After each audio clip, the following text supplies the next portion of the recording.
नमस्कार दोस्तों, स्टडी पाई YouTube channel में आप सभी का हार्दिक स्वागत है। मेरा नाम है सिद्धार्थ और मैं आप लोगों को पढ़ा रहा हूं लूसेंट जीके।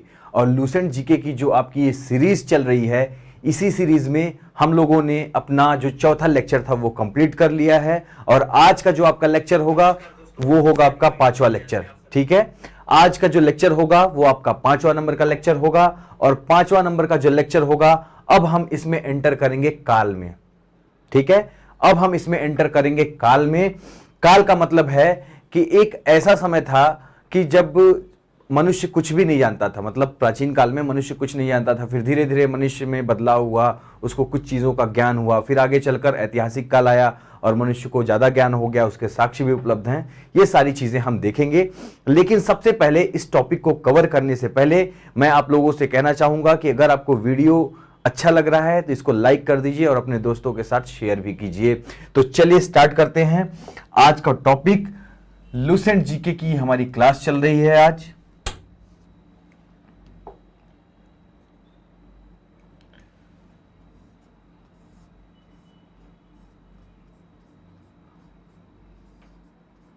लूसेंट जीके की हमारी ये जो सीरीज चल रही है, इस लूसेंट जीके की सीरीज में अब आज हम एंटर करेंगे काल में। ठीक है, आज हम एंटर करेंगे काल में और काल में हम विभिन्न कालों को पढ़ेंगे। लेकिन उसके पहले आज हम सबसे पहले अभी बात करेंगे मानव की उत्पत्ति के बारे में। किसकी बात करेंगे? मानव की उत्पत्ति की बात करेंगे।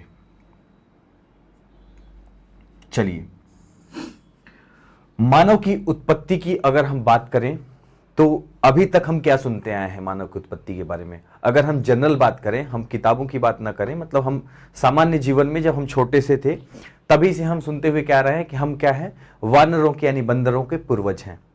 ये बात सत्य है कि हम बंदरों के पूर्वज हैं। ठीक है, लेकिन जो मनुष्य की उत्पत्ति की अगर बात की जाए, प्रॉपर उत्पत्ति की बात की जाए, तो प्रॉपर मनुष्य की जो उत्पत्ति हुई थी वो कब हुई थी? वो हुई थी 10 लाख वर्ष पूर्व। ठीक है, 10 लाख वर्ष पूर्व, ये याद रखिएगा आप। मनुष्य की उत्पत्ति कब हुई थी? 10 लाख वर्ष पूर्व।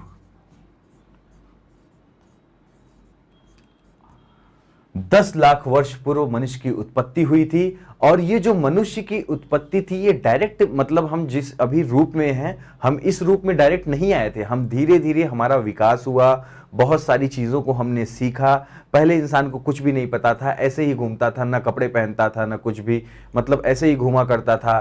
फिर धीरे धीरे चीज उनका विकास होता गया, आदिम मानवों का विकास होता गया और आज जाके हम लोग क्या हो गए हैं? मॉडर्न बन गए हैं, मतलब हम अब आधुनिक बन गए हैं। सारी चीज़ों की हमको जानकारी हो गई थी। ये सब चीज़ें एक प्रक्रिया धीरे धीरे चली।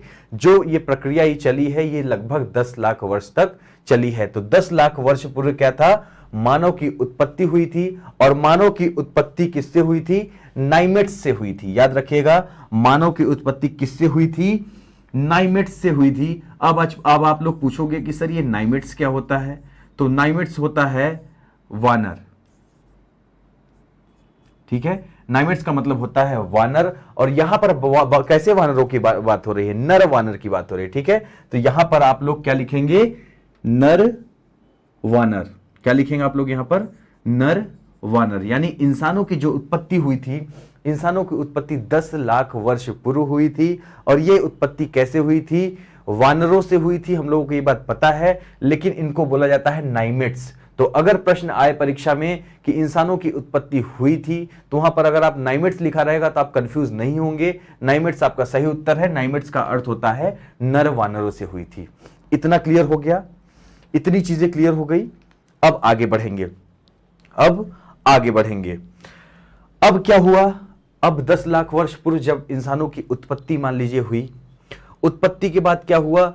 जब इंसान की उत्पत्ति हुई तो मैंने आपको बताया ये नाइमेट्स के रूप में था, यानी नर वानर के रूप में था। इंसान पेड़ों पर रहता था। फिर धीरे धीरे क्या हुआ? धीरे धीरे इंसान क्या हुआ? इंसान पेड़ों से उतरे। ठीक है, पेड़ों पर रहता है। वानर किस पे रहता है? पेड़ों पर रहता है। तो पेड़ों से उतरकर अब ये जो वानर थे, ये क्या करने लगे? अपने दोनों पैरों पर चलना सीखने लगे या चलना सीखा। अब वानर कैसे चलता है?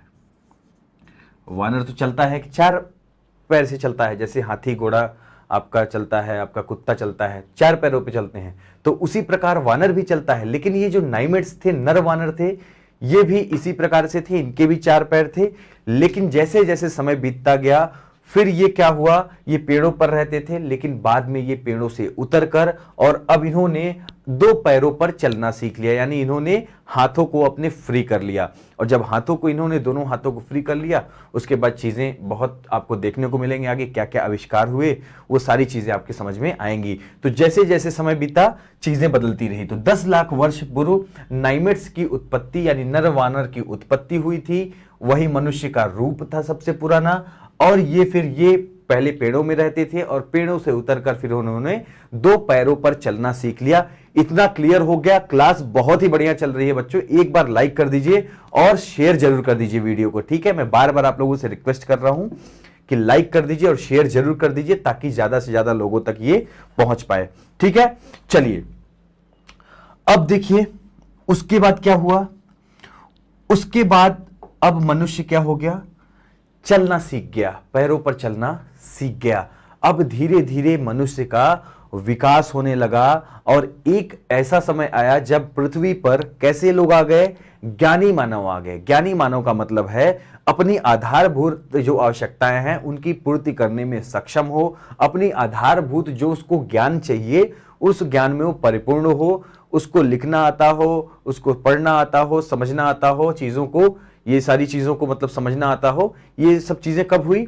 तो ये ज्ञानी मानव जो था, ज्ञानी मानव की उत्पत्ति मानी जाती है 30 से 40 हजार वर्ष पूर्व। कब मानी जाती है ज्ञानी मानव की उत्पत्ति?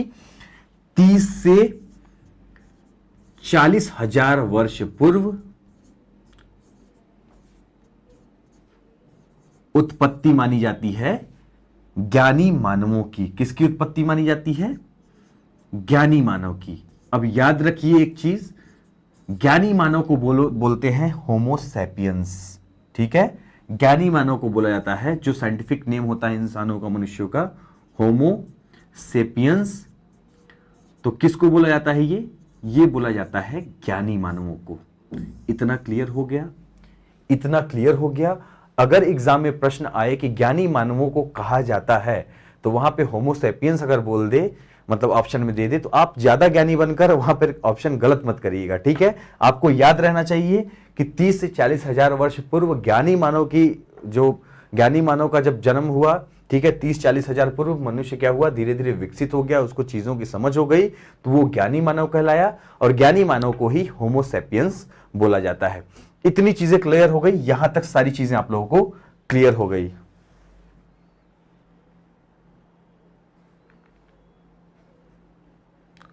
अच्छा, समझ में आ रहा है? ठीक है बेटा प्रकाश। अच्छा, शेयर भी कर दिया आप लोगों ने, बहुत बढ़िया। चलिए, शेयर करते रहिए, पढ़ते रहिए, कोई प्रॉब्लम नहीं है। तो इतना हो गया क्लियर। इतना हमने समझा अभी कि मानव का जब विकास हुआ, मानव का जन्म हुआ, मानव की उत्पत्ति हुई, ये सारी चीजों के बारे में हमने थोड़ी सी बात करी। अब देखिए, इतनी चीजें हो गई। अब हम जाते हैं आपके इस वाले टॉपिक पे, जिसको बोलते हैं काल। काल वाले टॉपिक पे हम जाते हैं और हम ये समझते हैं कि कितने प्रकार के काल होते हैं। तो यहां पर काल समझिएगा, एकदम क्लास में एकदम मक्खन बना दूंगा चीजों को, सब क्लास में ही समझ में आएगा, कहीं पे कुछ करने की जरूरत नहीं है। क्लास में सब कुछ समझ में आ जाएगा, एकदम इजी वे में, एकदम इजी वे में। तो समझिएगा काल।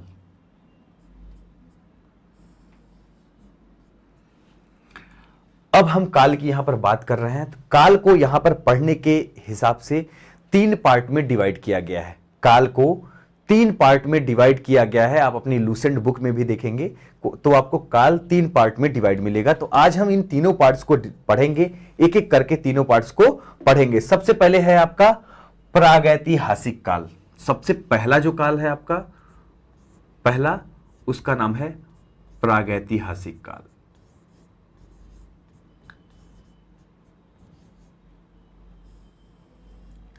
पहला है आपका प्रागैतिहासिक काल, इसी को बोलते हैं बच्चों पाषाण काल, इसी को बोला जाता है पाषाण काल। तो पहला क्या है आपका काल में, पहला है आपका, देखिए जो पुराने समय में जब मानव की उत्पत्ति हुई ना, तो उसके बाद की बात होगी और एक एक करके हम तीनों कालों को देखेंगे। तो पहला आपका है प्रागैतिहासिक काल या पाषाण काल।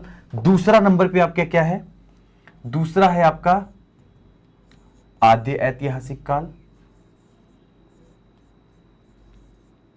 दूसरा है आपका आद्य ऐतिहासिक काल, क्लियर। और तीसरा है आपका ऐतिहासिक काल, तीसरा क्या है आपका ऐतिहासिक काल।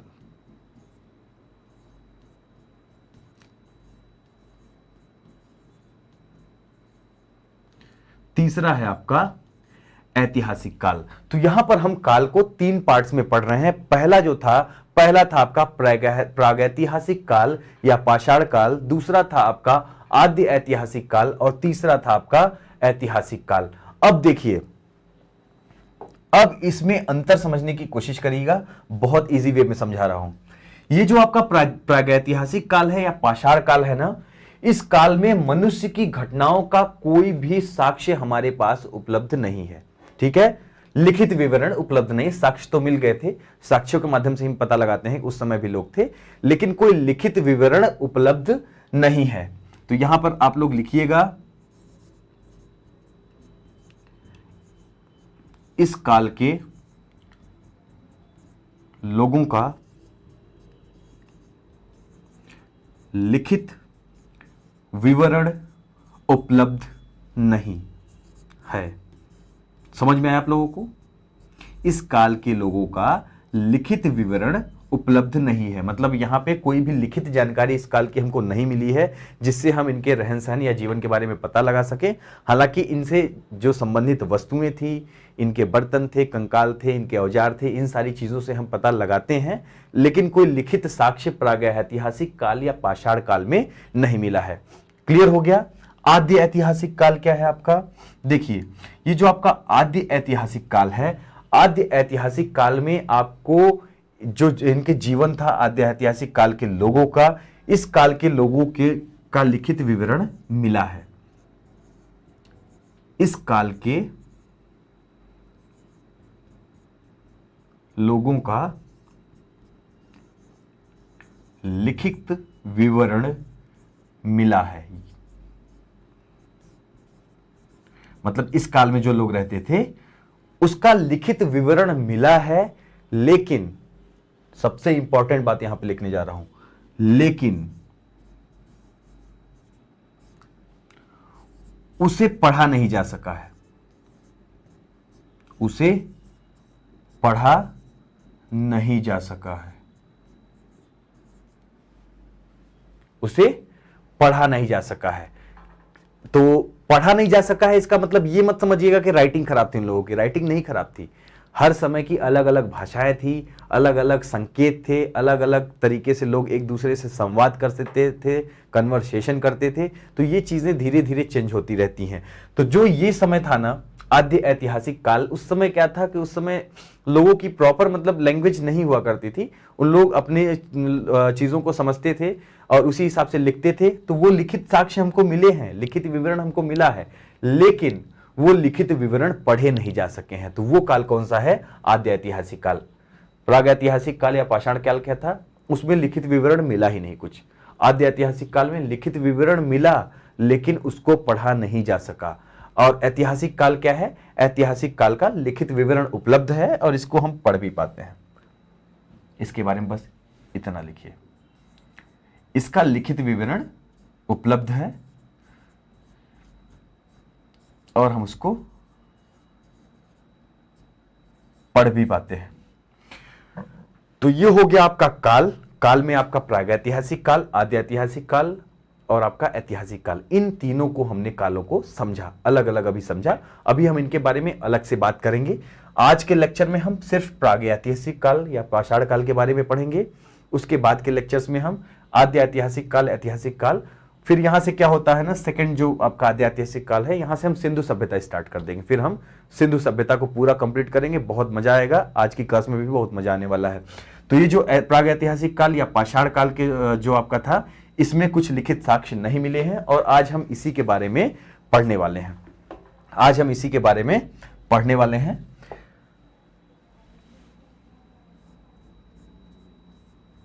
तो यहां पे हेडिंग डाल लीजिए आप लोग, प्रागैतिहासिक काल, इसी को बोलते हैं पाषाण काल।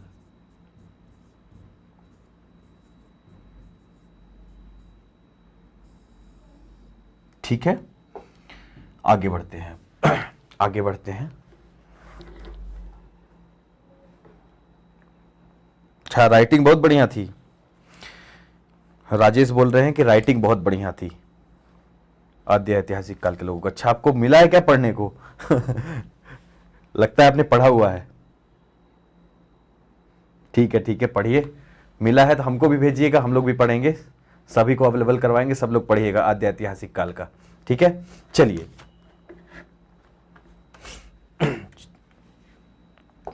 अब हम बात करने वाले हैं प्रागैतिहासिक काल के बारे में, अलग से बात करने वाले हैं, इंडिविजुअली बात करने वाले हैं। तो इसके बारे में हम थोड़ा विस्तार से चीजों को देखेंगे। देखिए, जो आपका ये प्रागैतिहासिक काल था, जिसको पाषाण काल भी कहा जाता है, इसको पाषाण काल क्यों कहा जाता है? इसको पाषाण काल कहने का एक कारण है, क्योंकि इस काल में जितने भी औजार मिले हैं, जितने भी औजार मिले हैं,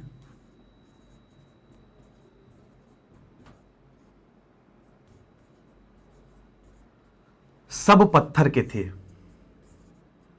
सब किसके थे? पत्थर के बने हुए थे। इसी कारण इसको बोला जाता है पाषाण काल।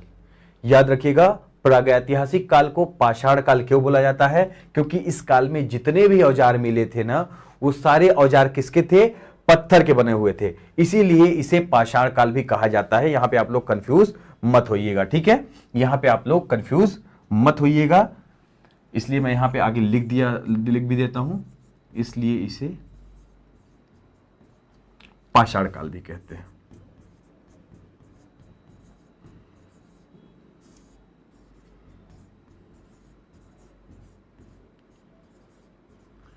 इसलिए इसे पाषाण काल भी कहते हैं। क्लियर?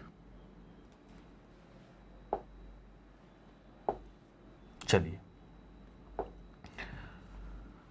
तो प्रागैतिहासिक काल में सबसे पहली बात, ये एक ऐसा काल था जिसमें हमारे पास कुछ भी लिखित विवरण उपलब्ध नहीं है।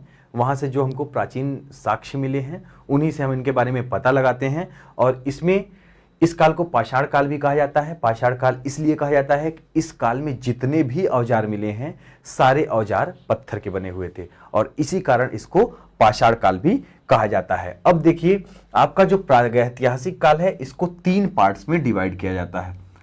जो आपका प्रागैतिहासिक काल है ना, इसको भी 3 पार्ट में डिवाइड करते हैं। जिस प्रकार काल को हमने 3 पार्ट में डिवाइड किया था, उसी प्रकार इसको भी करते हैं। ठीक है, पहला है आपका पूरा पाषाण काल।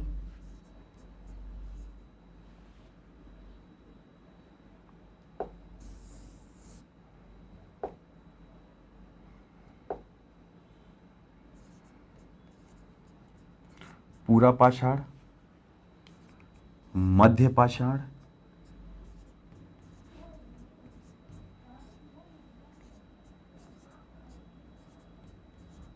नवपाषाण। तो यहां पर भी क्या हुआ, प्रागैतिहासिक काल को भी 3 पार्ट में हम यहां पर डिवाइड कर रहे हैं। लिख भी दे रहा हूं।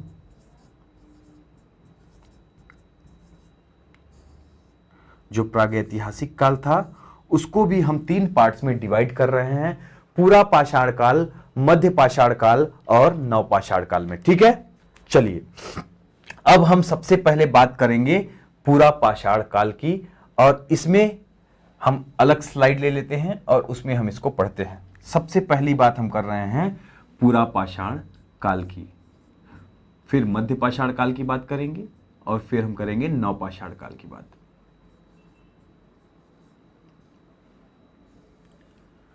पुरा, मध्य और नव, आप इसको देख के भी समझ सकते हैं कि पुराना जो था पूरा पाषाण काल वो पुराना था, मध्य पाषाण वाला बीच वाला था, एवरेज वाला, और नव पाषाण वाला क्या था, एकदम नया। ठीक, तो पूरा पाषाण काल की जो सबसे पहली विशेषता थी कि इस समय के लोगों का जीवन पूरी तरह प्रकृति पर निर्भर था। तो पहला पॉइंट यहां पर आप लिख सकते हैं कि जीवन पूरी तरह प्रकृति पर निर्भर।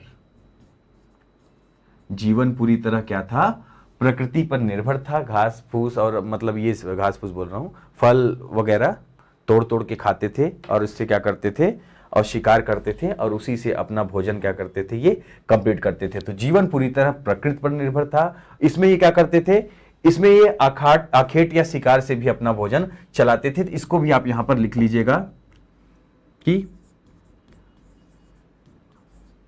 आखेट, जिसको शिकार बोलते हैं, शिकार से भोजन प्राप्त करते थे। तो यहां पर आपको दो चीजें क्लियर हो गई। यहां पर आपको बच्चों दो चीजें क्लियर हो गई। एक तो कि इनका जीवन प्रकृति पर निर्भर था, और प्रकृति में आपकी सारी चीजें आती हैं जो प्रकृति से जुड़ी हुई हैं। तो ये क्या करते थे, प्रकृति में इनका चूंकि जीवन निर्भर था, तो ये कंद मूल खाकर यानी फल वल खा के ये अपना जीवन व्यतीत करते थे। और उसके अलावा इनके पास एक ऑप्शन और था, आखेट का, शिकार का। उससे ये जानवरों को मारकर और उनका शिकार करते थे और उससे अपना भोजन पकाते थे। चलिए आगे फिर क्या हुआ, तो भोजन अपना ये पकाते थे, पकाते नहीं थे तो पहले खा लेते थे, ऐसे भी नॉर्मली भी खा लेते थे, कच्चा भी खा लेते थे। एक इंटरेस्टिंग बात यहां पर मुझे याद आ गई, मैं बताता हूं आप लोगों को। हालांकि बताना ही था ये चीज तो, लेकिन देखिएगा, समझिएगा इसको। इस काल में आग का आविष्कार हुआ था, सबसे इंपॉर्टेंट बात, आग का आविष्कार इसी काल में हुआ। अगर प्रश्न आए कि आग का आविष्कार किस काल में हुआ, तो हुआ था पाषाण काल में। और पाषाण काल में भी हुआ था पूरा पाषाण काल में। पूरा पाषाण काल में आग का आविष्कार हुआ था। लेकिन सबसे इंपॉर्टेंट बात यह है कि इस समय के लोगों को, पूरा पाषाण काल के लोगों को आग का उपयोग पता नहीं था। आग का आविष्कार तो हो गया था, लेकिन इनको आग का उपयोग नहीं पता था।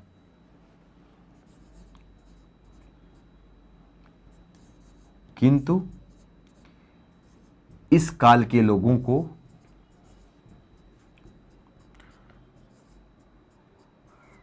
आग का उपयोग नहीं पता था।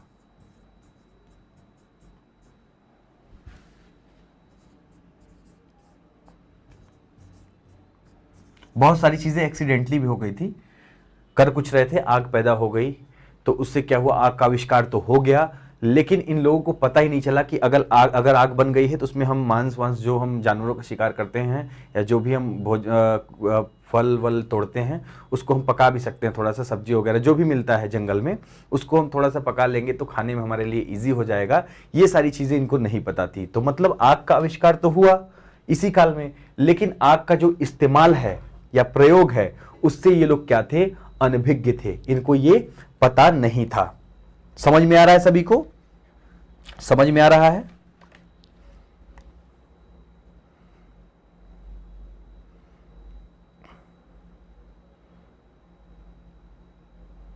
हाँ हाँ, आग का आविष्कार हो गया था। आग का आविष्कार पूरा पाषाण काल में ही हुआ था, मैं बार बार बता रहा हूं, इसी काल में आग का आविष्कार हुआ था। लेकिन ये लोग जो थे पूरा पाषाण काल के लोग, ये आग के प्रयोग से अनभिज्ञ थे। मतलब आग का क्या क्या कहां कहां इस्तेमाल किया जा सकता है, इस चीज से ये लोग अनभिज्ञ थे, ये चीजें इनको नहीं पता थी।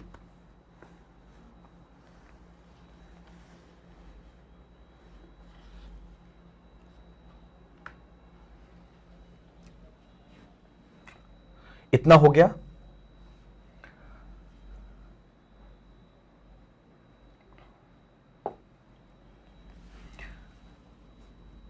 इस काल के जो औजार थे, पूरा पाषाण काल के जो औजार थे वो किससे बने हुए थे? पत्थर से बने हुए थे। मैंने आपको स्टार्टिंग में बताया था, इस काल के जो औजार थे वो पत्थर से बने हुए थे। ये बहुत इंपॉर्टेंट है कि जो इस काल के औजार थे उनको बनाने में पत्थर का प्रयोग किया गया था, ये आप लोग मत भूलिएगा। उसके बाद क्या हुआ, अगर हम आधुनिक समय की बात करें तो वहां से इस काल में पत्थर के बने औजार बने हुए थे। यहां पर हाथ की जो कुल्हाड़ी होती है, हैंड एक्स बोलते हैं उसको, ठीक है, हैंड एक्स बोलते हैं। तो प्रथम हैंड एक्स कहां से मिली थी? 1863 में मिली थी आपके मद्रास के पास से। कहां से मिली थी? मद्रास के पास से पहली हैंड एक्स मिली थी। किसने प्राप्त की थी? रॉबर्ट ब्रूस फुट ने। रॉबर्ट ब्रूस फुट ने पल्लवरम नामक स्थान से, मद्रास का कौन सा स्थान था? पल्लवरम नामक स्थान से प्राप्त की थी। और प्राप्तकर्ता का नाम क्या था? रॉबर्ट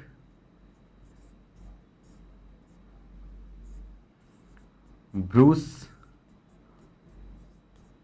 फुट ने प्राप्त की थी।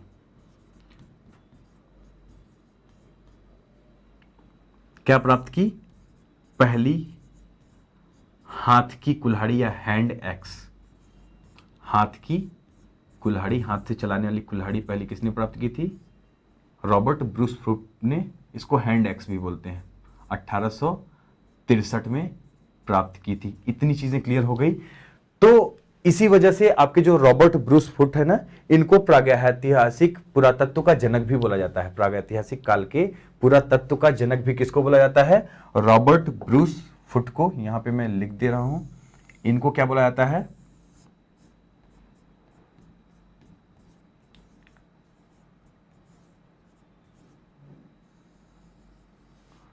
प्रागैतिहासिक काल का जनक बोला जाता है इनको। क्या बोला जाता है? प्रागैतिहासिक काल का इनको जनक बोला जाता है। यानी प्रागैतिहासिक जो पुरातत्व, यहां लिख लीजिए, प्रागैतिहासिक पुरातत्व का जनक। तो प्रागैतिहासिक पुरातत्व का जनक बोला जाता है रॉबर्ट ब्रॉस फुट को। इतना क्लियर हो गया। और इन्होंने 1863 में पल्लवरम नामक स्थान में, जो मद्रास के पास है, मद्रास के समीप स्थित है, 1863 में वहां से इन्होंने हैंड एक्स, हाथ की कुल्हाड़ी प्राप्त की थी। जो कब की थी? पूरा पाषाण काल की थी। इसके बाद मध्य प्रदेश में एक जिला है होशंगाबाद। मध्य प्रदेश का एक जिला है होशंगाबाद। और होशंगाबाद में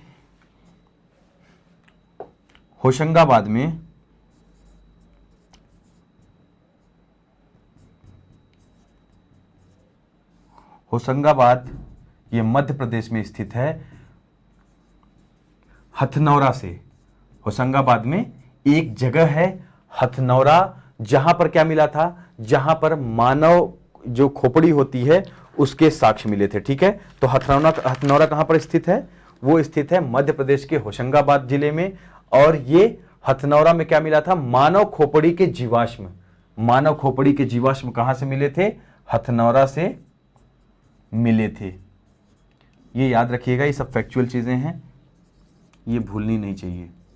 मानव खोपड़ी के जीवाश्म कहां से मिले थे? ये मिले थे आपके हथनौरा से। तो होशंगाबाद मध्य प्रदेश के हथनौरा से मानव खोपड़ी के जीवाश्म प्राप्त हुए थे। और कब प्राप्त हुए थे ये इंपॉर्टेंट है। तो ये प्राप्त हुए थे 1982 में। कब प्राप्त हुए थे?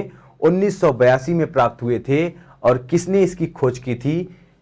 इसकी खोज की थी अरुण सोनकिया ने 1982 में। किसने की थी? अरुण सोनकिया ने। नाम याद रखिएगा, एग्जाम में पूछा जाएगा तो मिस नहीं होना चाहिए। ह से हथनौरा, ह से होशंगाबाद। 1982 में मध्य प्रदेश के हथनौरा जगह, होशंगाबाद के जिले में जो स्थित है, वहां से मानव खोपड़ी के जीवाश्म मिले हैं, जो 1982 में मिले थे। और अरुण सोनकिया ने इसको खोजा था या प्राप्त किया था। ठीक है, चलिए अब देखिए,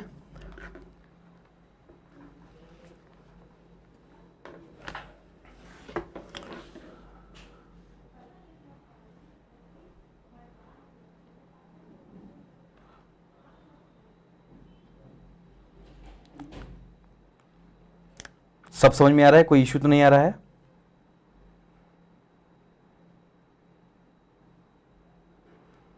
हाँ, 1982 में अरुण सोनकिया ने किया था। इसका खोज जो था, आपका जो खोपड़ी का जीवाश्म मिला था ना, ये 1982 में अरुण सोनकिया ने किया था। ठीक है, चलिए, और कोई क्वेश्चन तो नहीं है? अब एक चीज लास्ट इसमें हम पढ़ लेते हैं कि आधुनिक स्वरूप के जो होमोसेपियंस थे उनका जन्म इसी काल में हुआ था। याद रखिएगा, यहां पर मैं लिख दे रहा हूं, आधुनिक स्वरूप के होमोसेपियंस, होमोसेपियंस मतलब ज्ञानी मानव, होमोसेपियंस का जन्म इसी काल में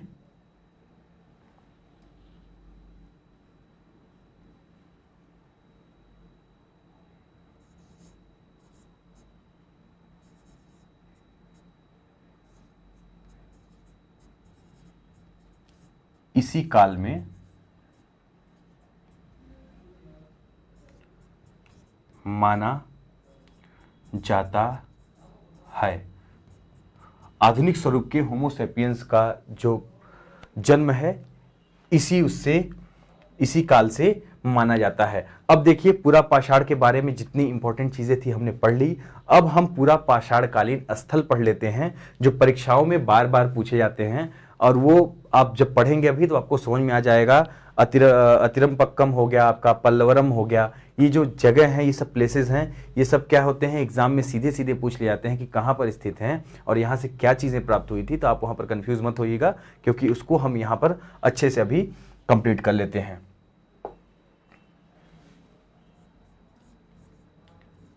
पूरा पाषाण कालीन स्थल,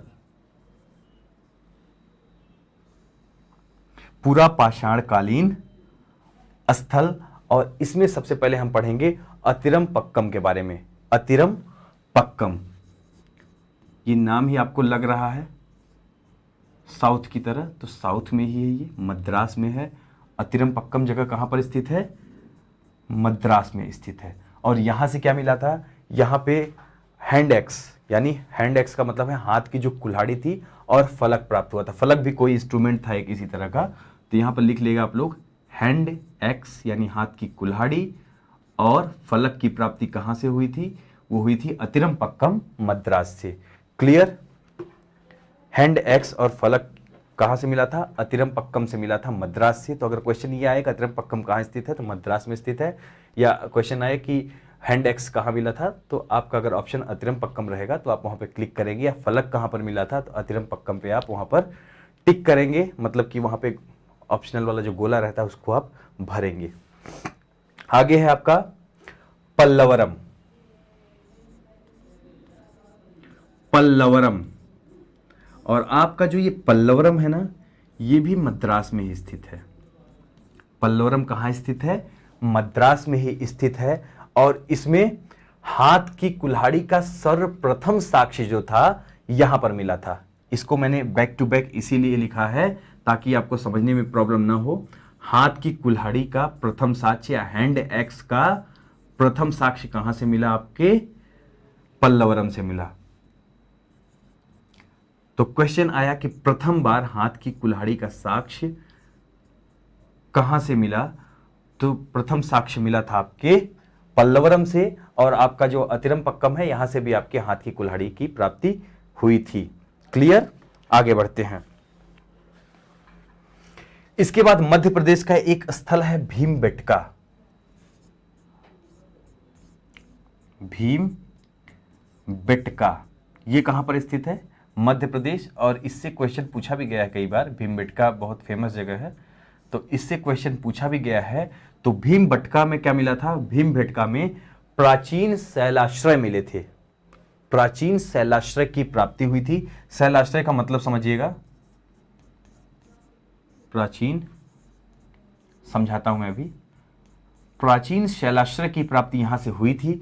शैलाश्रय का मतलब है कि शैल का मतलब होता है पत्थर और आश्रय का मतलब आप समझिए रहने का ठिकाना। पत्थरों के अंदर रहने का जो ठिकाना होता है वही होता है शैलाश्रय। यहाँ पर सीधे तौर पे बात गुफा की हो रही है। गुफा आप लोगों ने सुना है, तो यहाँ पर गुफा की बात हो रही है। और भीमबेटका मध्य प्रदेश में प्राचीन शैलाश्रय की प्राप्त हुई है, जो पूरा पाषाणकालीन स्थल है। आगे बढ़े।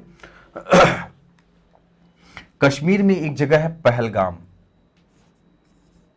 कश्मीर में एक जगह है पहलगाम, बहुत ही अच्छा प्लेस है। ये टूरिस्ट प्लेस है, घूमने के लिए बहुत अच्छी जगह है पहलगाम।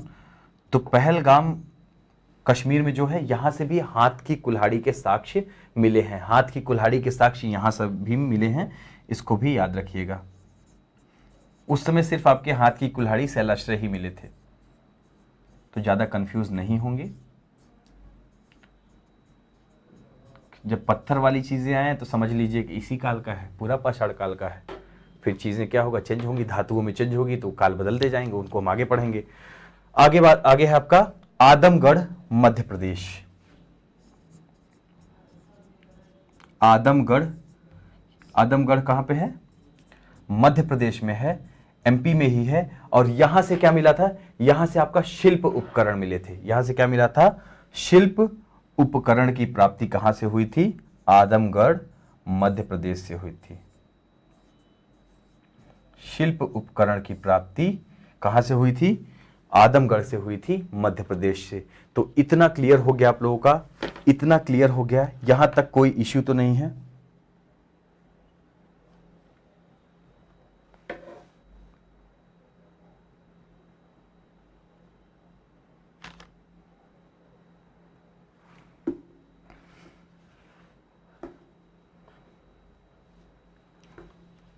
अब हम पढ़ेंगे पूरा पाषाण काल के बाद।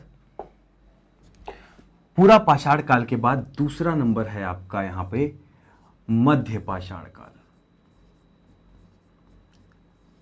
दूसरा नंबर है आपका मध्य पाषाण काल। और ये जो मध्य पाषाण काल था, इसके खोजकर्ता थे जॉन इवांस। कौन था?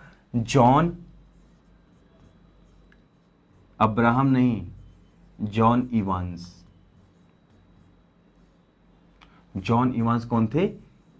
इस मध्य पाषाण काल के खोजकर्ता थे। जैसे ब्रूसफुट था वहां पे, सेम वही रोल इनका भी था यहां पे। तो जॉन इवांस क्या थे? खोजकर्ता थे मध्य पाषाण काल के। और इस युग को, जो आपका मध्य पाषाण युग था, इसको आखेट व पशुपालन का युग कहा जाता है। तो यहां से दो तीन चीजें आपकी सामने आ रही हैं। आखेट, ये तो पहले भी होता था। पशुपालन का युग, मतलब अब यहां से पशुपालन स्टार्ट हो गया। अब यहां से पशुपालन स्टार्ट हो। थोड़ा पावर कट का प्रॉब्लम हो गया था, जिसकी वजह से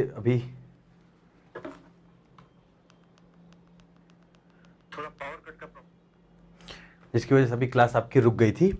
अब हम इसको कंटिन्यू करते हैं फिर से।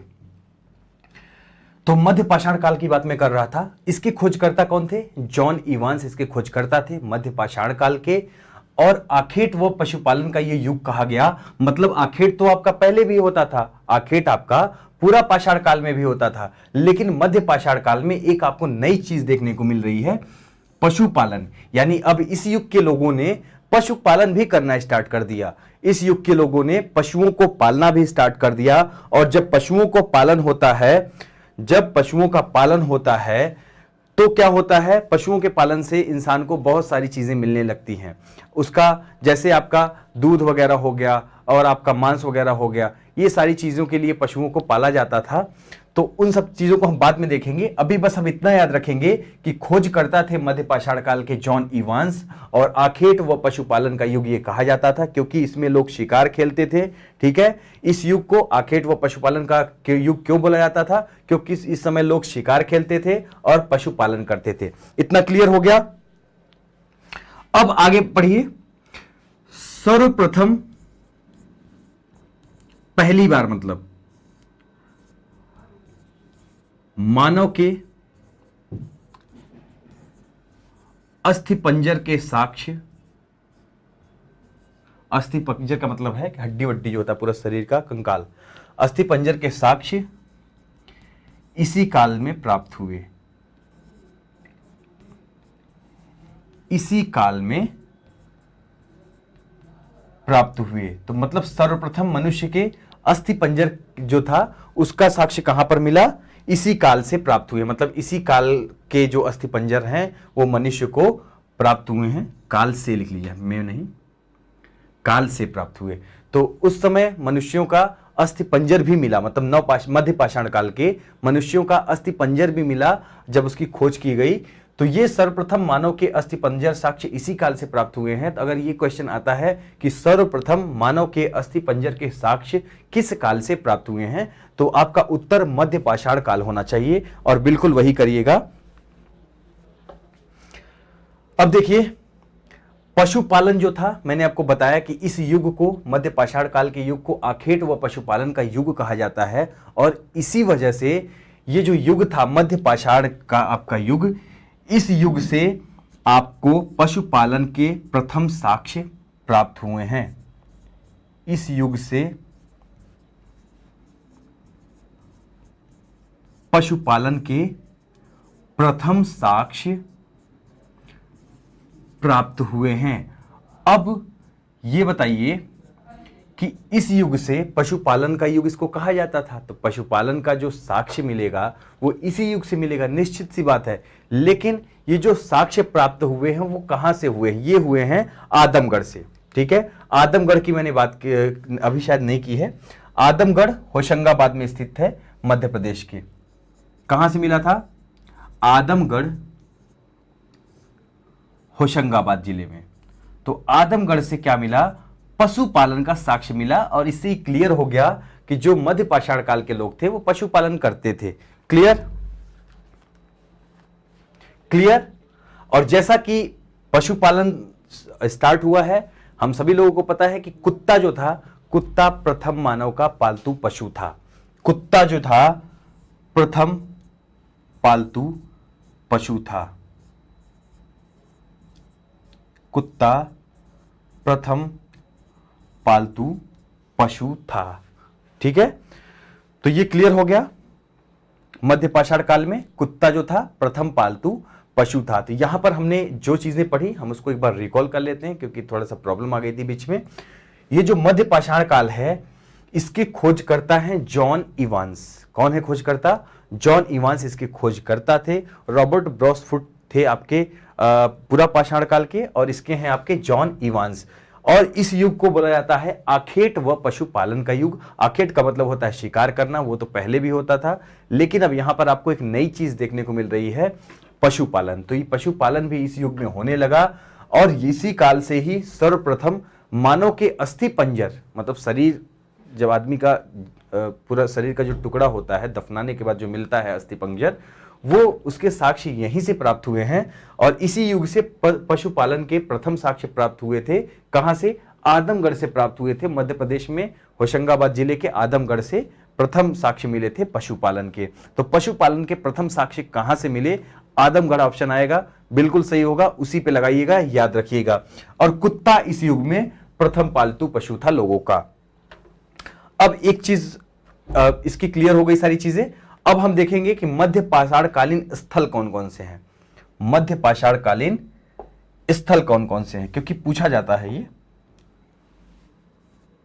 पूछा जाता है पाषाण कालीन स्थलों के बारे में। मध्य पाषाण कालीन स्थल तो पूछा जाएगा, तो हम पढ़ेंगे, एक एक करके पढ़ेंगे।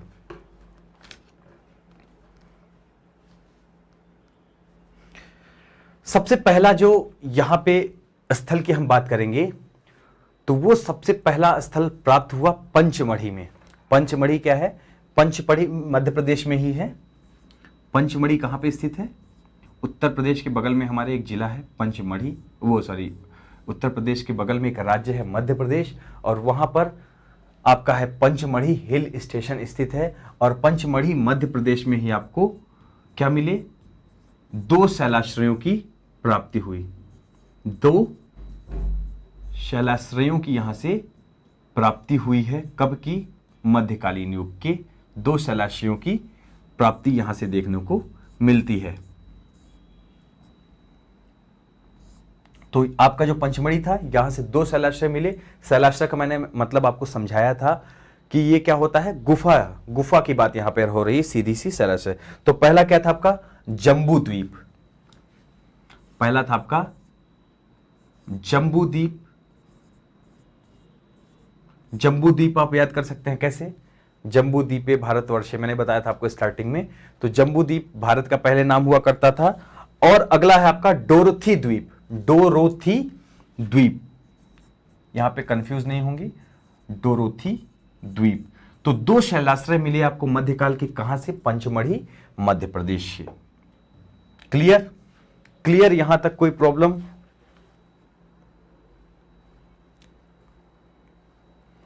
समझ में आ गया? ठीक है, धन्यवाद।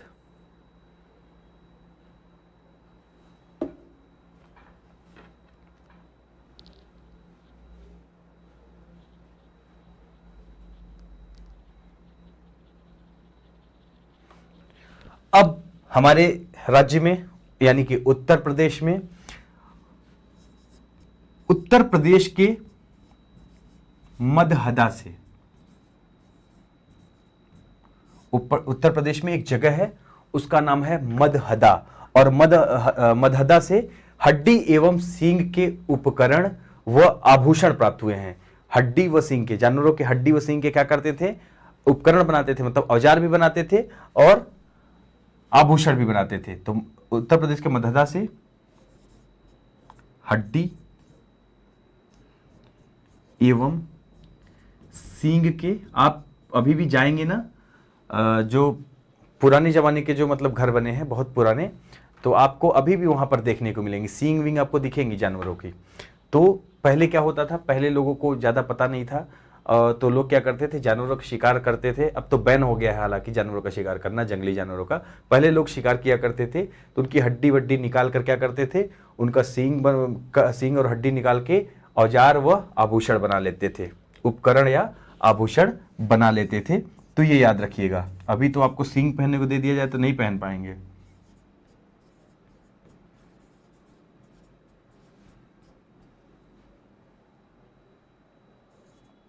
उपकरण व आभूषण बनाते थे।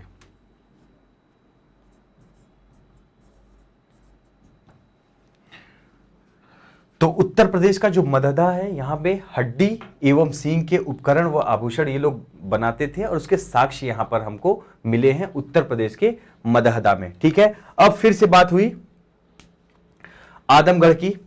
आदमगढ़ की भी बात हो रही, होशंगाबाद जिले में है, मध्य प्रदेश के।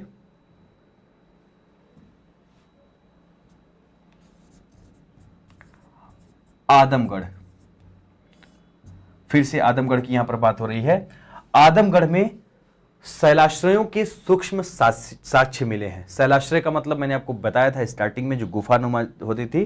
तो जो शैलाश्रय थे इस स्थल से संबंधित, उनके सूक्ष्म पत्थर के औजार प्राप्त हुए हैं। ठीक है, आदमगढ़ में क्या होता था, जो समूह रहता था, किसका समूह रहता था? उस समय जो मध्य पाषाण काल के जो लोग रहते थे समूहों में, अगर मान लीजिए किसी शैलाश्रय में रह रहे हैं तो वहां से क्या हुए हैं, उसमें समूहों में क्या प्राप्त हुए हैं, सूक्ष्म औजार, मतलब जो भी आपका सूक्ष्म पत्थर के औजार थे वो वहां से प्राप्त हुए हैं। सूक्ष्म पत्थर के औजार प्राप्त हुए हैं, सूक्ष्म पत्थर के औजार यहां से प्राप्त हुए हैं। तो ये हो गया आपका आदमगढ़। अब एक आपका है सराय नाहर राय। मैं इसको यहीं पे लिख देता हूं, चलिए आगे लिख दे रहा हूं।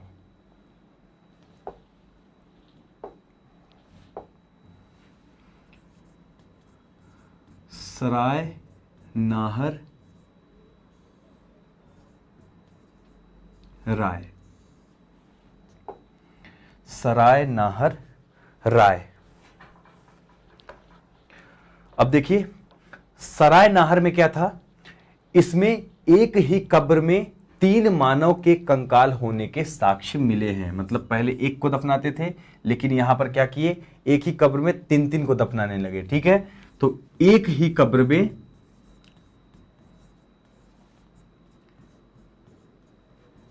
3 मानवों के कंकाल मिले हैं।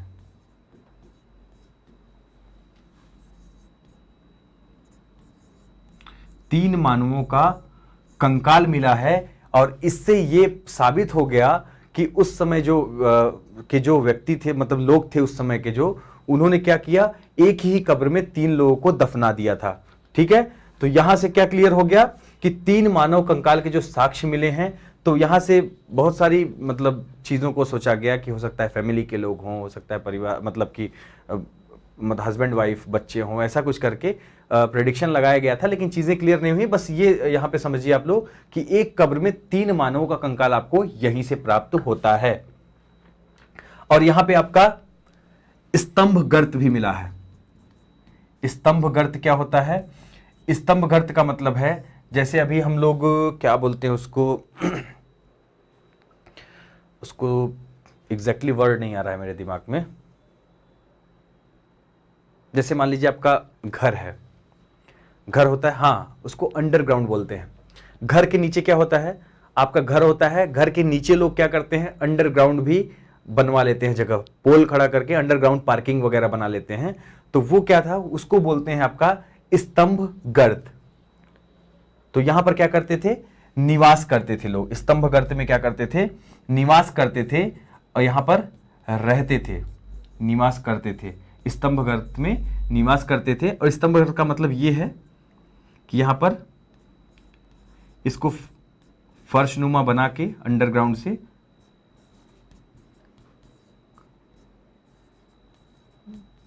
जमीन के अंदर फर्शनुमा बनाकर क्या कर दिया गया,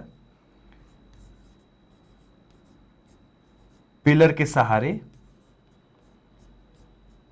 टिका दिया गया। मतलब यहां पर क्या हुआ, जो स्तंभ गर्त बनाया है उसमें नीचे फर्श थी, और फर्श में अंडरग्राउंड जो घर बनाया इन्होंने, उसमें अपना स्तंभ लगाकर और उसको क्या कर दिया गया, ऊपर की जमीन को रोक लिया गया ताकि वो दबे ना, और यहां से स्तंभ गर्त के साक्ष्य प्राप्त हुए जहां भी लोग निवास करते थे। तो इतना क्लियर हो गया, इतना क्लियर हो गया आपका पूरा पाषाण काल, और मध्य पाषाण काल आपका हो गया कंप्लीट। अब हम देखेंगे नव पाषाण काल।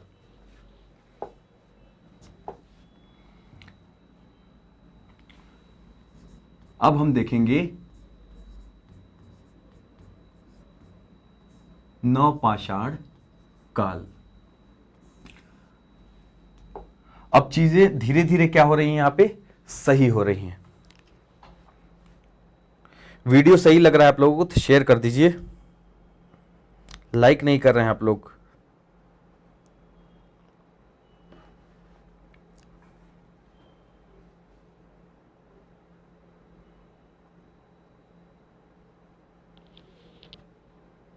लाइक नहीं कर रहे हैं आप लोग बिल्कुल। अच्छा, समझ में आ रहा है आप लोगों को?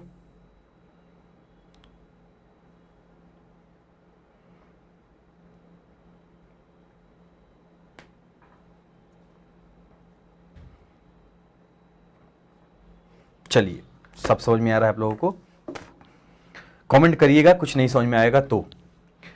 अब ये जो आपका नवपाषाण काल है, इसके सबसे पहले हम बात करेंगे खोजकर्ता की, किसने खोज की थी। तो इसके खोजकर्ता थे प्राइमरोज। कौन थे? प्राइमरोज। तो क्वेश्चन अगर आए कि नवपाषाण काल के खोजकर्ता का क्या नाम है, तो प्राइमरोज नाम है इनका। अब देखिए, अब जो आपके नवपाषाण काल की अगर हम बात करें, तो नवपाषाण काल में एक क्रांतिकारी परिवर्तन आया, क्रांतिकारी बदलाव आया, और यहां से आपको अब क्या प्राप्त होगा, कृषि के साक्ष्य प्राप्त होंगे। यानी अब आपको, अभी इसके पहले हम लोगों ने मध्य पाषाण काल में क्या देखा कि पशुपालन का साक्ष्य हमको मिला। अब आपके नवपाषाण काल में आपको कृषि से संबंधित साक्ष्य मिलने लगेंगे, यानी कृषि के साक्ष्य मिलने लगेंगे। अब लोग धीरे धीरे समझदार हो रहे हैं और यहाँ पर खेती करना भी शुरू कर दिया लोगों ने। पहले क्या करते थे लोग, आखेट पर, वो पशुपालन पर निर्भर रहते थे, और उसके भी पहले क्या करते थे लोग, सिर्फ आखेट पर निर्भर रहते थे और उसी प्रकृति पर निर्भर रहते थे, और वहां से अपना भोजन तैयार करते थे या वहां से अपना भोजन प्राप्त करते थे। तो खोजकर्ता यहाँ पर प्राइमरोज है नवपाषाण काल का, और यहाँ पे नवपाषाण युगीन जो प्राचीनतम बस्ती वो है आपकी, इसकी जो प्राचीनतम बस्ती है आपके नवपाषाण काल की,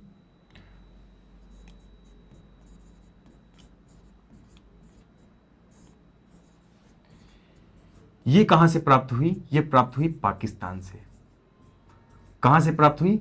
पाकिस्तान से। सबसे पहले मैंने पाकिस्तान इसलिए लिखा ताकि आप लोगों को क्लियर रहे, कभी क्वेश्चन आए कि आपका जो बलूचिस्तान प्रांत है वो कहां पर स्थित है, तो वो पाकिस्तान वाले रीजन में है। ठीक है, वो पाकिस्तान वाले रीजन में है। तो पाकिस्तान के बलूचिस्तान में बहुत सारी ऐसी जगह आएंगी जो पहले इंडिया में थी लेकिन फिर बाद में बंटवारे के बाद उधर चली गई। तो प्राचीनतम जो बस्ती थी वहां के पाकिस्तान के बलूचिस्तान, नवपाषाण युगीन जो प्राचीनतम बस्ती थी, मतलब उस समय की सबसे पुरानी जो बस्ती मानी जाती है वो पाकिस्तान के बलूचिस्तान में प्रांत में मेहरगढ़ में है। ठीक है, बलूचिस्तान प्रांत में मेहरगढ़ में है। और इसीलिए मैंने आप लोगों को बताया था अलग अलग करके, ताकि आप लोग यहां पर कंफ्यूज नहीं होंगे। यहां पर देखिए, यहां पे आपको ऑप्शन अगर मेहरगढ़ पूछ लिया तो आप लोग कंफ्यूज नहीं होंगे कि आप इंडिया में लगा दें। मेहरगढ़ है बलूचिस्तान में, बलूचिस्तान कहां है? पाकिस्तान में। तो ये क्लियर रखिएगा, पाकिस्तान, बलूचिस्तान और मेहरगढ़। तो यहां पर प्राचीनतम जो बस्ती थी पाकिस्तान के बलूचिस्तान प्रांत में मेहरगढ़ में स्थित है। और यहां से कृषि के प्राचीनतम साक्ष्य प्राप्त हुए हैं, और यहीं से आपके कृषि के प्राचीनतम साक्ष्य प्राप्त हुए हैं। कहां से? मेहरगढ़ से। तो यहां पे लिख लीजिए कि मेहरगढ़ से कृषि के प्राचीनतम साक्ष्य प्राप्त हुए।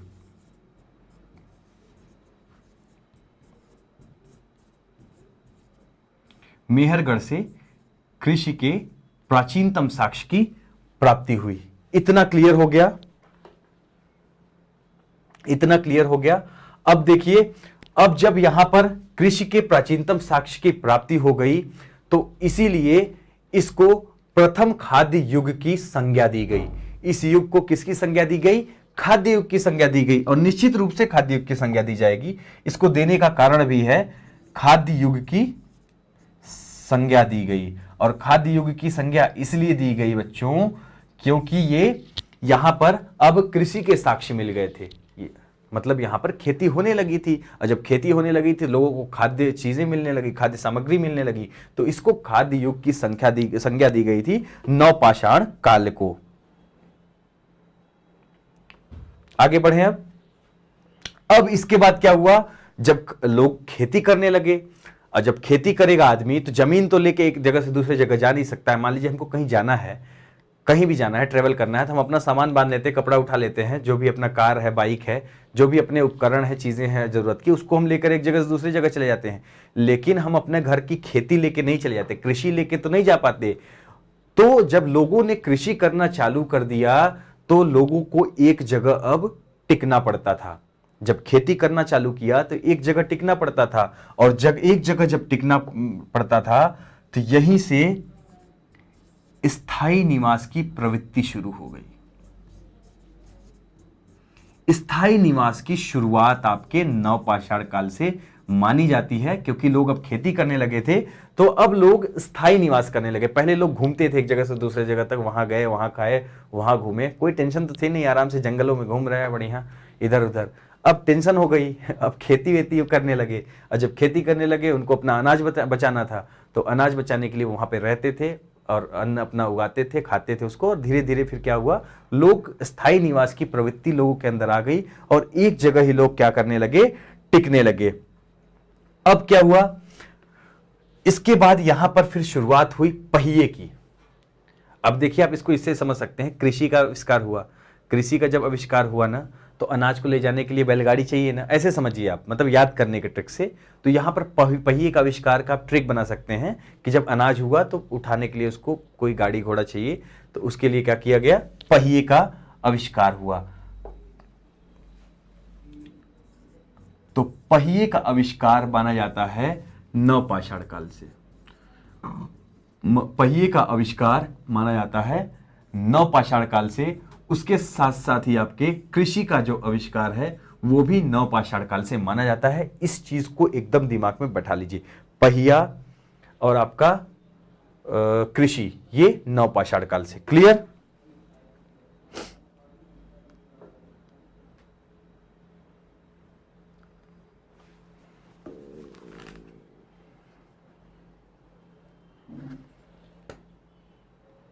समझ में आ रहा है ना सब?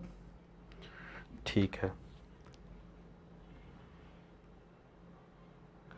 हाँ, आग का आविष्कार पुरापाषाण काल में हुआ था, पुरापाषाण काल में हुआ था।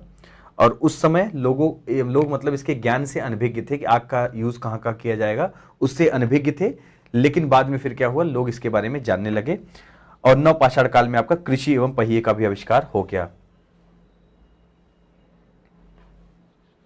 अब देखिए, इसमें आगे और चीजें पढ़ लेते हैं। लोगों ने जब खेती करना स्टार्ट किया इस काल में, तो उनकी जो पहली फसल थी, पहली कृषि की जो फसल थी, पहली कृषि फसल कौन सी थी? उगाने के लिए किसका इस्तेमाल करते थे? जौ का। जौ पहली फसल थी, याद रखिएगा। और दूसरी थी गेहूं। पहली फसल कौन सी थी? जौ थी, और दूसरी गेहूं थी, ये याद रखिएगा। पहली फसल कौन सी उगाते थे? जौ उगाते थे, और दूसरी आपकी गेहूं उगाते थे।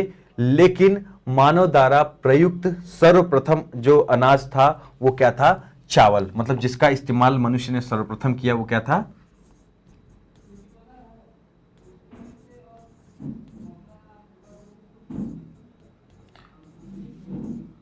सर्वप्रथम मानव द्वारा प्रयुक्त, सर्वप्रथम मानव द्वारा जो प्रयुक्त अनाज था वो था चावल। मतलब सर्वप्रथम चावल को इन्होंने टेस्ट किया होगा, खाया होगा। उसके बाद फिर इन्होंने क्या किया? खेती का सोचा। खेती का जब इनको आइडिया आया तो इन्होंने सबसे पहले जौ की फसल उगाई पहले नंबर पर, और दूसरे नंबर पर फिर इन्होंने गेहूं की खेती करना स्टार्ट कर दिया। खेती करना इन्होंने स्टार्ट कर दिया।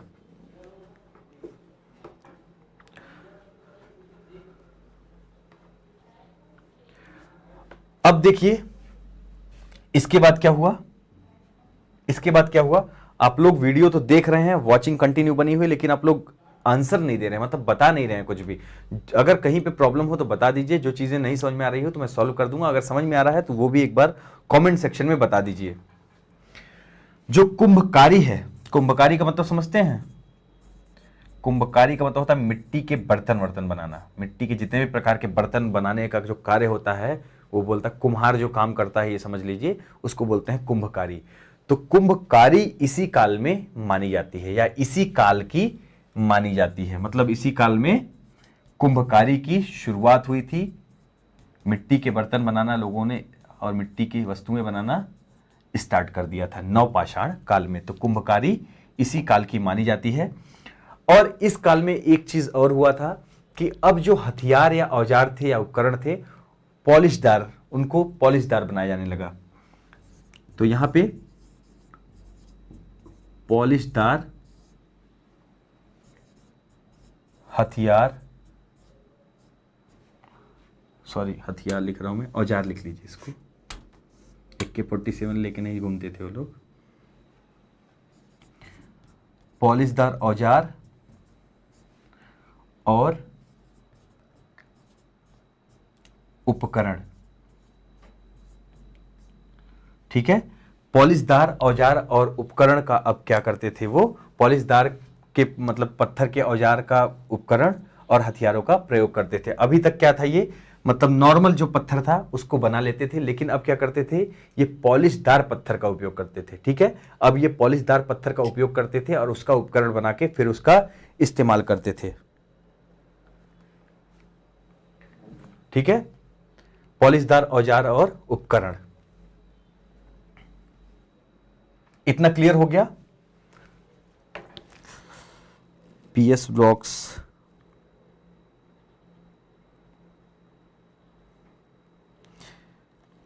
मिस्टर नीलेश, पेपर में नहीं आता।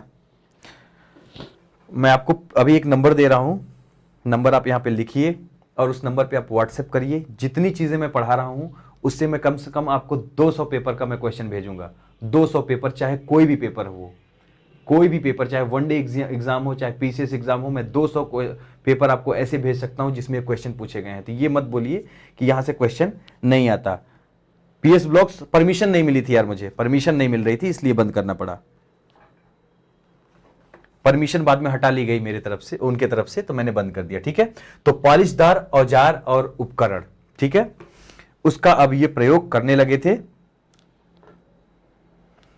अब आगे बढ़ते हैं।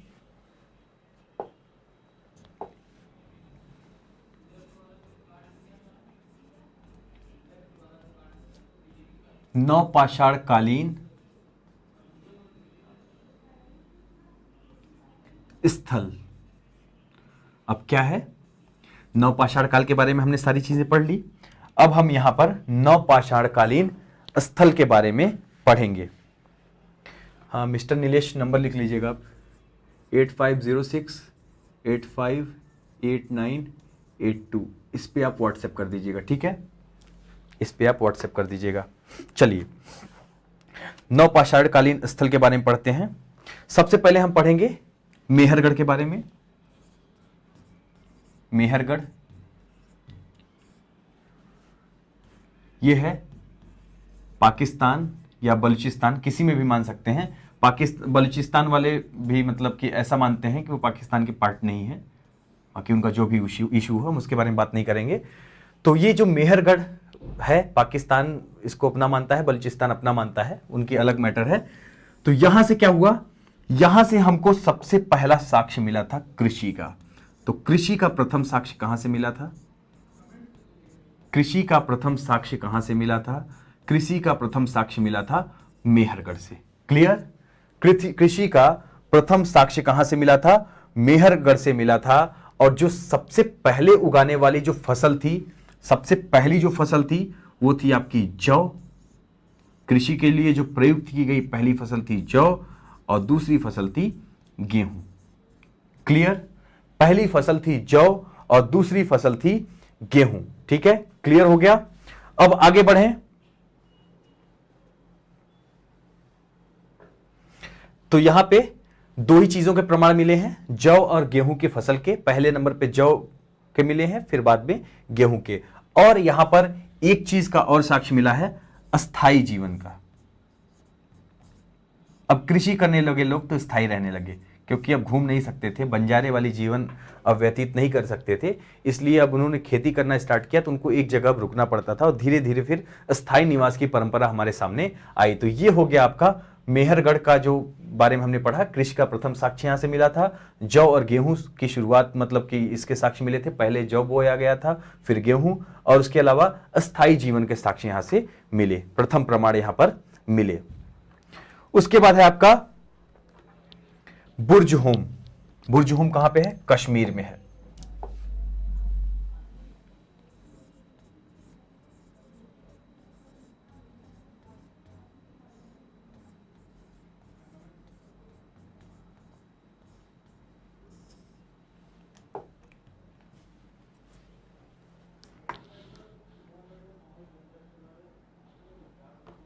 बुर्ज होम कश्मीर में। ठीक है, तो यहां पे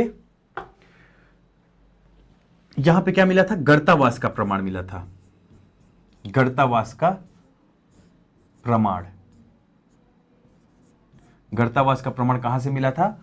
बुर्ज होम कश्मीर से मिला था। तो श्रीनगर में गर्तावास का प्रमाण मिला। और यहां की जो कब्रें थी, यहां की जो कब्रें थे, वहां में मालिक के शव के साथ साथ पालतू कुत्ते के भी शव मिले हैं। ये याद रखिएगा, यहां पर मालिक की, ये क्वेश्चन बहुत बार पूछा जा चुका है। मालिक के शव के साथ पालतू कुत्तों के भी शव प्राप्त हुए। क्लियर? मालिक के साथ पालतू कुत्तों के भी शव प्राप्त हुए हैं यहां पे। तो क्लियर हो गया आपका, गर्तावास का प्रमाण यहां पर मिला था। और मालिक के साथ साथ, शव के साथ साथ उसका जो कुत्ता था मालिक का, पालतू कुत्ते जो होते थे उनके भी शव साथ साथ मिले। मतलब एक ही कब्र में कुत्ते को भी और उसके मालिक को भी दफनाया गया है। तो उनका कुछ रहा होगा सिस्टम, तो इसके साक्ष्य यहां पर मिले हैं। तो बुर्ज होम कश्मीर से मिले हैं, याद रखिएगा, भूलिएगा नहीं।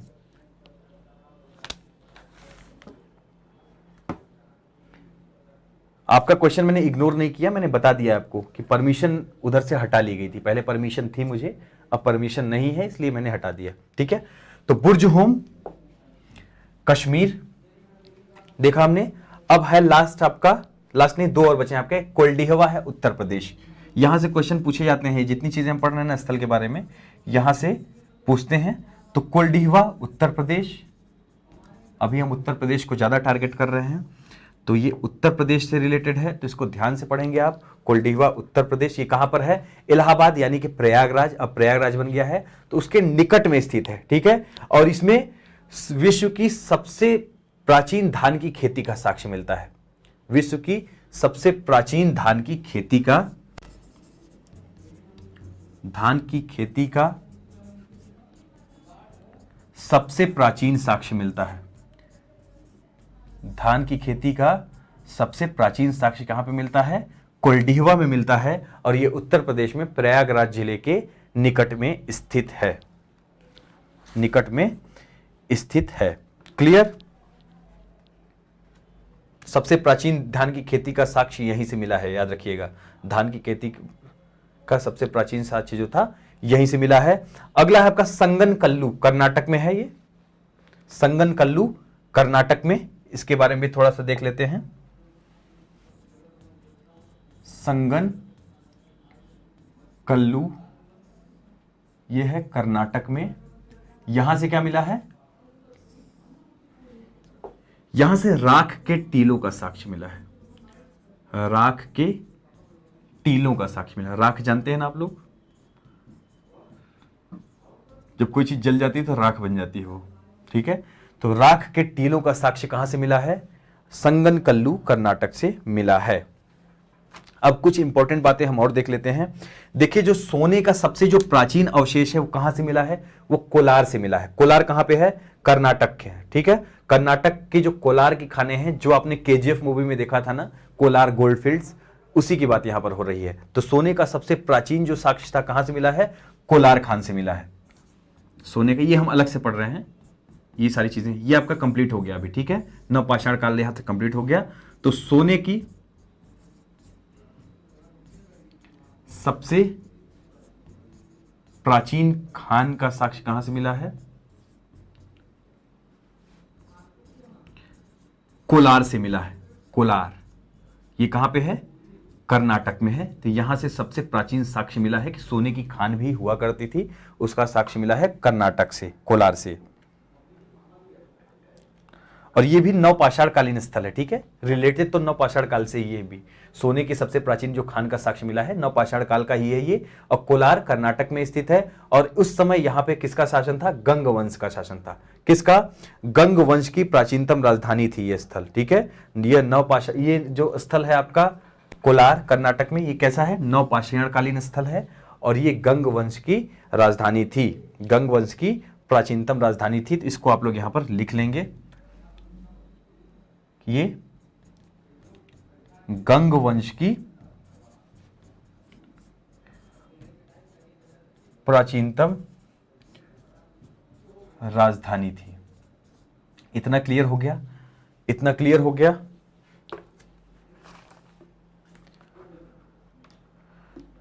और सबसे जो पहली धातु प्रयोग की गई, सर्वप्रथम प्रयुक्त धातु कौन सी थी?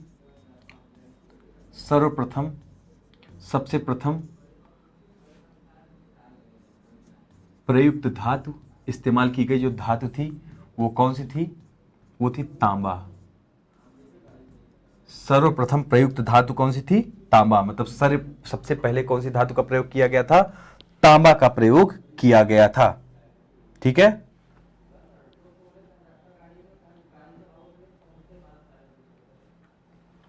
और देखिए सबसे मैंने बताया आपको कि सर्वप्रथम प्रयुक्त धातु आपकी कौन सी थी? तांबा थी। और इसको कैसे पता किया गया? ये 5000 वर्ष पूर्व पता किया गया था। ठीक है, कब पता किया गया था? ये जो आपका मतलब कि ये जो आपका तांबे का जो प्रयोग था ना, 5000 ईसा पूर्व किया गया था। लगभग 5000 ईसा पूर्व में इसका प्रयोग किया गया था। यहां पे ईसा पूर्व लिख लीजिए। और इसका साक्ष्य कहां से मिला? इसका साक्ष्य मिला अतिरमपक्कम में, ठीक है, मद्रास में अतिरमपक्कम में तांबे की कुल्हाड़ी प्राप्त हुई थी और यहीं से इसका साक्ष्य मिला था। अतिरमपक्कम से इसका साक्ष्य मिला। कैसे? जब वहां पे तांबे की कुल्हाड़ी मिली। तो याद रखिएगा कि सर्वप्रथम प्रयुक्त धातु कौन सी थी? तांबा थी, और उसका प्रयोग सबसे मतलब कब किया जाता था? 5000 ईसा पूर्व में। एक सेकेंड, 5000 ईसा पूर्व में इसका प्रयोग किया जाता था। और इसके बारे में कैसे पता चला कि अतिरमपक्कम में तांबे की कुल्हाड़ी की प्राप्ति हुई थी? इससे इसके बारे में पता चल गया कि उस समय तांबे का उपयोग किया जाता था।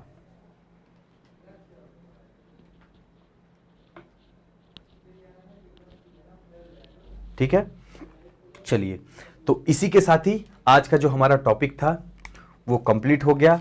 अब जो हमारा अगला टॉपिक होगा उसमें हम पढ़ेंगे सिंधु सभ्यता के बारे में।